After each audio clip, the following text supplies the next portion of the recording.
后来这个疫苗的研发有重大的进展。那呢，台湾什么时阵会当买到疫苗呢？卫福部长陈时中讲，咱甲所有的厂商拢在制接。也毋过感染科的医师王立民来提醒，拄则所讲的迄种莫德纳的疫苗，就算干那放伫咧零下20度的环境，就会当来保存。但是国内设备嘛必须爱全部来换过，再加上这个疫苗的效期只有1个月，这对75岁以上的老人甲囡仔保护力是毋是有够？这需要搁较侪数据来证实。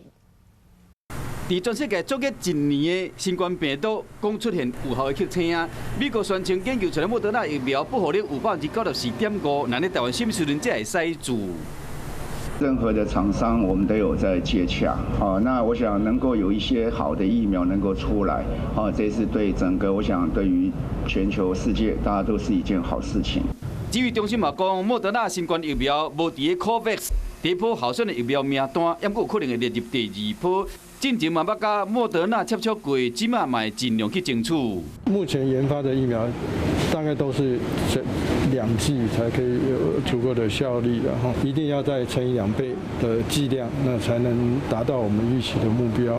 莫德纳疫苗宣称讲保护力接近95%，和全世界人拢真欢喜。甲进前保护力嘛超过90%的辉瑞疫苗比较起来，莫德纳伊藏的温度只要零下20度，相对就较简单。